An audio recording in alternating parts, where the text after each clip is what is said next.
You win some, you lose some, Leaf fans. As much as this was not a pretty ending to the hockey game for our buds, you pick up a point and you get that much closer to clinching the North Division. I know people are going to be angry, well, there's happened this. I mean, that's Leaf fans in a nutshell. They're going to find a way to be angry at something.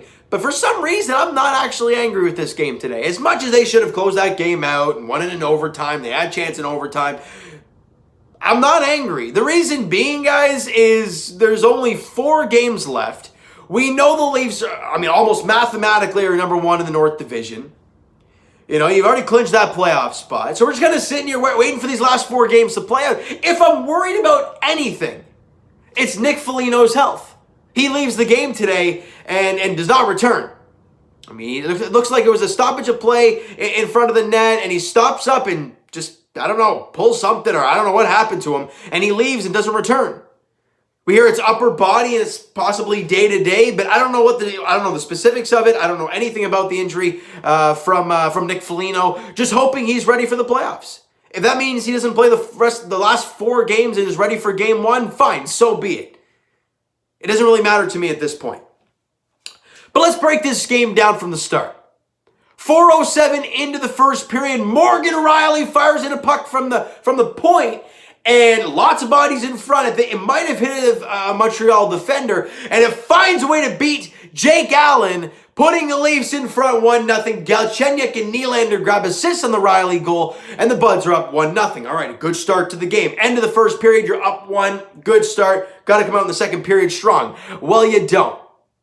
You take a penalty, and then a $1:55 into the second period, a cross-seam pass to Tyler Toffoli, and he buries it past Jack Campbell. And it seemed to me on that play, now correct me if I'm wrong, but it seemed to me that Jack Campbell was playing 100% the shot on that play, right? Because you look at it, he was at the top of his crease with the guy, I don't know, it might have been Suzuki, and he was coming right at him, and right when he passed the puck, Jack Campbell, it took him a while to react. And Toffoli had a wide open net because Jack Campbell just didn't get over there in time. And it was a really awkward, slide across. I don't even think he slid across the crease because, it was a really weird play for Jack Campbell. And Toffoli buries it. And it is a 1-1 hockey game, $1:55 into the second period. However, in the latter half of the second period, under 3 to play, Austin Matthews tips home a point shot from Jake Muzzin past Jake Allen, and the Leafs have regained the lead. Now it's a 2-1 hockey game at 7:21 of the second period, and with that goal, Austin Matthews is now 1 goal away from 40 on the season. Insane that Austin Matthews has 40 flipping goals this year almost. 39, and you see the emotion in Austin Matthews. That emotion was probably 2 things. 1, he's 1 goal away from 40. 2, he gave his team the lead late in the second period. Big time goal for Matthews, giving the Leafs the 2-1 lead. We head to the third period, and with under a minute to play, net empty for the Montreal Canadiens, and Philip Deneau at the side of the net beats Jack Campbell short side, and Jack, you gotta squeeze that post, big man. But he didn't. And Philip Deneau beats him short side along the ice. Jack Campbell turns around like, how the heck did that go in? He just didn't get to the post quick enough, and it ties the game at 2 with 52 seconds left in regulation. We head to overtime. The Leafs get a point. At that point, I was like, you know what? Whatever. Like, you got a point out of it. We're getting closer to clinching the spot. Not a big deal. If you win in overtime, cool. It'd be awesome. Lots of emotion. Cool. If you lose in overtime, that's the way it goes. And in that overtime, honest to God, guys, and I'm not saying this because we lost, because I love watching overtime. I love it because it's so much energy all over the place. But that right there was probably one of those boring OTs I have watched. Not just because the Leafs lost to Montreal. I could care less. Like I mentioned quite a few times, it doesn't matter. But how many times did we see Montreal enter the zone, skate around? No, we don't like this. We're going to go back into the neutral zone, skate around a bit, get back in. No, we don't like that. We're going to go back out again. And I'm thinking, it's 3-on-3 hockey. Like, put me to sleep, why don't you? However, With 17 seconds left, it seems like they put the Leafs team to sleep as Cole Caulfield comes off the bench and rips his second goal in the NHL, both in overtime, as the Habs beat the Leafs 3-2 in OT. It's a big game for Montreal as they're trying to catch the Winnipeg Jets. Yeah, I said it. The Jets have been kind of in a downward spiral, falling off a cliff. They jumped off a cliff. Whatever phrase you want to use, basically a 90-degree angle, straight down. Or no, that's wait, straight. Math was never my thing. Geometry, not my thing. Angles, not my thing. All I know is that they've gone straight down, have the Winnipeg Jets. Hellebuck hasn't been playing great. I mean, Scheifele yapping his coach for benching him that one game. Not great. I don't know, there's something weird going on there in Winnipeg right now, and it ain't pretty, and they are not playing good hockey at the wrong time of the season. So, it doesn't matter to me, though. The Leafs are out there doing their thing. 3 goals on 23 shots for Jack Campbell today. Not pretty. Anyway, look, the stats are not pretty, but I got to admit, he made some gigantic saves in this hockey game.